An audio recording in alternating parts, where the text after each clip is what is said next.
नमस्कार बंधुरा RRG cooking चैनेले आपनादेर सबाइके स्वागत। आजके निये हाजिर हये गेलाम हाथे माखा आलुर बाटी चच्चड़ी रेसिपि निये। आमी एखाने धनेपाता कुचिए नियेछि एकटा टमेटो कुचि नियेछि परिमाण मतो आलू एकटा पेঁয়াজ कुचि और काँचा लंका चेरा। जेहेतु एटा बाटी चच्चड़ी ताई आमी एकटा बड़ो गामला नियेछि। गामलार मধ্যে दिए दिलाम टमेटो कुचि। टमेटोगुलोके हाथ दिए भालो करे चटके नेब। टमेटोटा खूब भालो करे चटके निते हबे। टमेटोटा हाथ दिए खूब भालो करे चटके निয়েছি। এবার এখানে দিয়ে দেব আমি কেটে রাখা আলুগুলো। ঝটপট যদি রান্না করতে চান এই রেসিপিটা অবশ্যই ট্রাই করবেন, খেতে তো অসাধারণ হয়। দিয়ে দেব লঙ্কা চেরা, দিয়ে দেব পেঁয়াজ কুচি, দেব ধনেপাতা কুচি, সব কিছু দিয়ে দিলাম। এবার দিয়ে দেব এখানে স্বাদ মতো লবণ,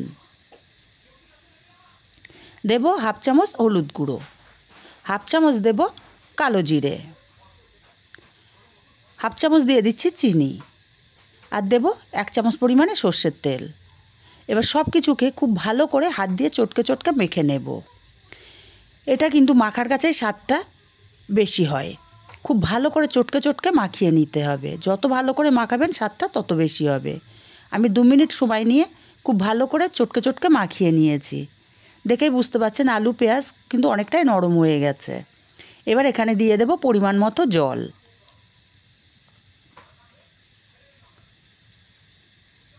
বন্ধুরা রেসিপিটা ভালো লাগলে অবশ্যই একটি লাইক দিতে ভুলবেন না। জলটা দিয়ে আমি গামলাটা গ্যাসের উপরে বসিয়ে দিয়েছি। এবার গ্যাসটা ধরিয়ে দেব, দিয়ে হাই ফ্লেমে আমি 2 মিনিট এটাকে ফুটিয়ে নেব। তরকারিটা ফুটতে শুরু করেছে। 2 মিনিট আমি ফুটিয়ে নিয়েছি। এখন গ্যাসটা একদম সম্পূর্ণ লোতে করে দিতে হবে। ঢাকা দিয়ে রান্না করব 10 মিনিট। 10 মিনিট আগে কিন্তু আমি ঢাকাটা খুলব না। 10 মিনিট হয়ে গেছে, আমি ঢাকাটা খুলে নেব। এবার নাড়াচাড়া করে দেখে নেব আলুগুলো সেদ্ধ কেমন হলো।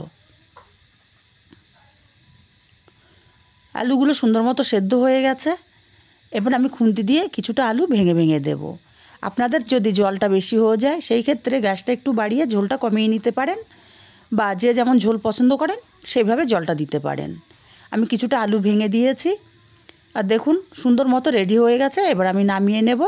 নামিয়েই আমি পরিবেশন করে দিচ্ছি রুটির সাথে। রেসিপিটা কেমন লাগলো কমেন্ট করতে ভুলবেন না। ভালো লাগলে কাছের আত্মীয় স্বজন বন্ধুবান্ধবের কাছে শেয়ার করতে ভুলবেন না। আর এই আলুর বাটি চচ্চড়ি রুটি লুচি পরোটার সাথে খেতে অসাধারণ লাগে।